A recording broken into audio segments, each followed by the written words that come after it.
Alright, folks, we're going to be talking about Bitcoin today in depth, right? So, in this video, we'll take a look at the hodlers data.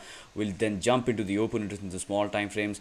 Then we'll take a look at the price action itself, right? But then we have some bearish news to talk about as well. A potentially bearish news, guys. It's not going to be that devastating, but yeah, a potential change in behavior coming in the price action. So, with that said, guys, let's jump right off to the hodlers data at first, right? Now, this is kind of like an important, let's say, a graphical representation of things right here. As you can see that the blue color right here represents all the long-term hodlers, people who have been hodling essentially Bitcoin since more than 5 years, right? So what we can see is that the bigger part of the trend is telling us that more and more hodlers are simply trying to come here. Look, guys, this means that maybe the game is turning into Bitcoin long-term holding, guys. It's not your short-term gains that a lot of people are jumping into the market as of now. The current landscape suggests that maybe we could be looking at consolidation in the small time frames, but you can see that, guys, the shift is now getting into the hodlers end, right? I mean, more and more long-term people are buying Bitcoin. So essentially, buy Bitcoin and hold it, I guess.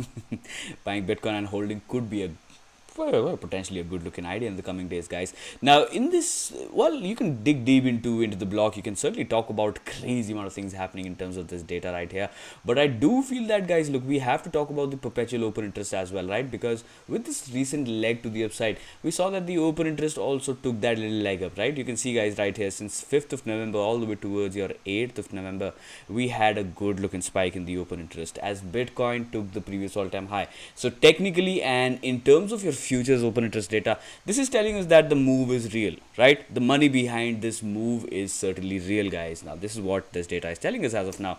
And if we take a look at the Binance futures open interest data as well, this is telling us the same thing, that this move was real. As you can see, guys, this is where 5th, essentially I think this was 5th of November right here.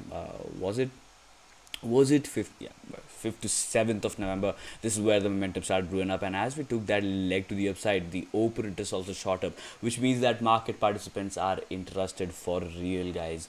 Well, as far as the data goes from Binance and most of the open interest coming from exchanges, there's only one single conclusion, that maybe this breakout is real. But, guys, look, we have crazy things to talk about, right? Which is why the market is getting sideways. I mean, essentially the things are looking choppy once again in the market, because we don't have good amount of conviction in the market.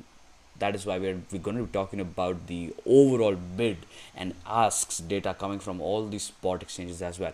But before we do that, guys, I think we do need to take a look at the technical charts as well, because the daily time frame is still holding on fine to this yellow line right here. Now essentially this is creeping up very nicely, guys. You can see this essentially yellow projection. Let me get it up the main moving averages, like the 21 EMA, the 200 and the 55, and then we'll talk about the golden ratio moving averages, right?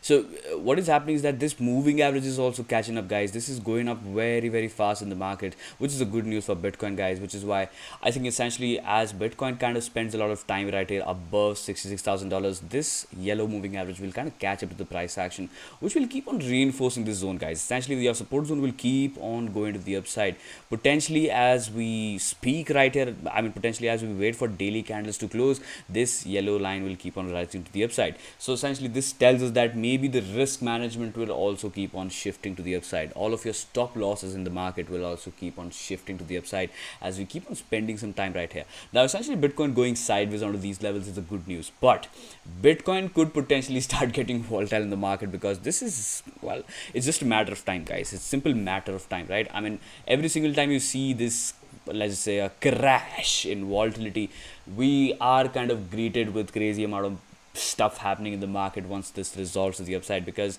this is something which has happened again and again. Every single time Bitcoin has come out of these kind of signatures from the HV itself, things have been nasty, right? Now, okay, nasty in terms of, let's just say, chasing the directions. For example, guys, just take a look at this right here. I mean, essentially volatility is not going to give you the direction. Volatility is going to tell you that things will be very shaky in the market. Essentially Bitcoin can move to the upside and the downside by 15% in one single day, and well, things can look completely fine at the same time, right? So which is why, guys, things can start looking nasty in terms of the volatility.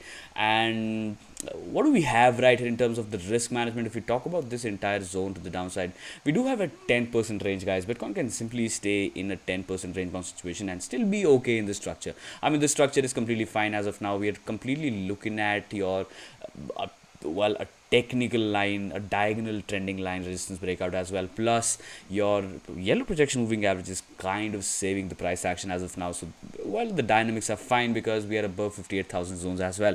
So technically from every single standpoint, this is okay, guys. This is completely fine, right? And what we can expect is kind of like a shakeout behavior in the small to mid time frames. And but well, to be honest with you, the ultimate direction seems to me like it's going to be going towards the upside. The only thing, guys, which is making this entire situation pretty choppy is the fact that you're looking at these small time frame calls being sold like crazy, guys. Just take a look at this one, for example. 71,000 call expiring 11th of November is down 90% for the day, right? I mean, 11th November, 72,000 again, back again, guys. Most of these calls are kind of being shorted heavily in the market in the small to mid time frames. So what is this telling us? This is telling us that the option sellers are not expecting some crazy explosion in the price action of Bitcoin itself, which is why if we just go by the option market makers right here, it kind of tells us that Bitcoin can stay range bound, guys. I mean, what can we expect in the coming days, in the coming weeks? I mean, essentially, this could be a little range bound situation which could reside underneath your 70,000 regions, guys. Okay, now the green line is also kind of creeping up very fast, man. Holy shit, that's kind of fast, right? I mean, all these moving averages are kind of rising to the upside very, very fast, guys. What we can see right here, okay, I mean, look, if you just take a look at the bigger picture, bigger side of things right here, just by the hodlers data as well, guys, you can see that the hodlers data is also telling us that it's the game for hodling right now. I mean, essentially, it's not the game for intraday gains or maybe intraday long positions that you can pass on to your generations that are about to follow up. I don't think, guys, it's about trading in the small time frames and making those crazy gains in 20x leverage. It's a hodler's game, right? Essentially, it's a hodler's game as of now, if the data is telling us that. And all these moving average projections are completely inclined to the upside very, very strengthfully. Now, this kind of structure, overall, the price action structure is fine, guys. I mean, essentially, it's completely fine. But, well, things can certainly get volatile in the small time frames, guys. But most of the risk, for me personally here, right, well, I mean, this is my major risk management zone as well. I mean, for my personal trading, guys, I'm not going to lie to you guys right here. 58,000. If you lose $58,000, I would be at least eyeing for $53,000 retest and maybe a correction that could take Bitcoin all the way towards 42,500. Because, guys, even if Bitcoin goes on to these levels, price action will still be bullish. Price structure will still be bullish. Everything will be completely fine. But I don't think this is gonna happen. I mean, look, guys, as of now, the price action is telling us that this, I mean, coming back down on these levels is kind of like a lower probability event to happen in the market, right? Lower probability could happen. I mean, going towards these levels is very, very low probability event, which is why I expect crazy amount of support from 58,000 at first. And if we are chopping around these levels on, let's just say, daily basis or something like that, it's a good news for Bitcoin. Essentially, it's a good thing for Bitcoin, right? Because what do we want? We want a small, less volatile consolidation kind of move to the upside before we have those massive green dildos to the upside, guys. Well, Bitcoin going sideways in small time frames is completely fine, although the altcoins could look choppy, right? We're going to talk about crazy amount of altcoins in the coming video. So if you have not done that, if you have not hit that bell button, subscribe and like and all of those good things, well, I kind of hate repeating this, guys. I'm not gonna lie. Once again, I really hate repeating this thing again and again. But it looks to be like earlier when I used to be completely, let's just say, dedicated to the content, and I never used to ask about hit that like and subscribe and all of that. You guys never subscribe. I mean, holy freaking crap. I mean, how long does it take to just hit that subscribe? But I was kind of expecting that everybody could be hitting subscribe and like and all of those good things, because most of the people would find genuine information coming from this channel. But you guys won't do that until I would ask you, right? So do that, guys. Do that. 66666 on Bitcoin right here on these levels exactly. I mean, this is like a marvelous. I mean, okay, we lost that number. Yeah, it happened. It happened in this video right here. Okay, now let's jump into a little bearish stuff in the market, guys.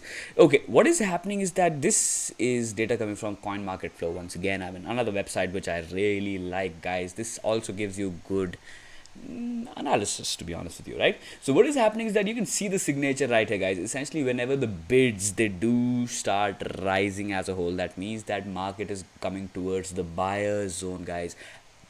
Okay, now what a vague thing to explain this thing to you guys right here, but essentially, whenever the red line goes to the upside, the price action will come down. Okay, you got it? I'm sure you got it right here. But essentially, this is the bid and ask. This is the market depth ratio, MDR, guys, MDR, market depth ratio, right? This means that as this asks, they keep on rising to the upside. Look, the price action potentially comes down, guys. We've seen this happen again and again. We've seen this happen multiple times right here. I mean, essentially, this previous drop that you saw on first week of September that took the price action down from 50,000 all the way towards $40,000 had this kind of signature, right? You saw, I mean, essentially, you saw these crazy amount of things happening in the market. Simply going to the upside, asks simply rising with the markets price action going down, had a little confirmation the price action, then bam, we go to the downside with your price action jumping into your little accumulation region once again, right? So green is good, red is kind of like distribution, and well, if you just go by the price action signature as compared to the bid and ask right here, guys, coming from all the spot exchanges, well, this is kind of distribution, guys. If you just go about the actual market participation, it kind of looks to me like distribution, guys, to be honest with you. So if my personal bias is completely bullish in the market, this could give that bias a little CPR. I mean, this could give me a little shaky kind of wakey kind of situation in my brain, right? This is telling me that, guys. Now, well, if you lose $60,000, that could potentially mean that bad things could be happening down the line, and you know the real, guys, we could be rolling down all the way towards 54,000 and we'll still be bullish in the structure. But 60,000 is something which is quite important, guys, which is quite important of a level, right? So the point of this entire analysis was that focus on $60,000 Bitcoin. Even if we are at $66,000, if you see Bitcoin going below $60,000, maybe we'll go through a little mid time frame correction throughout the crypto assets as a whole, guys. Okay, with that said, I'm going to be winding up this quick video right here, and I'll catch all of you with crazy amount of altcoin analysis down the line. Bye for now, folks.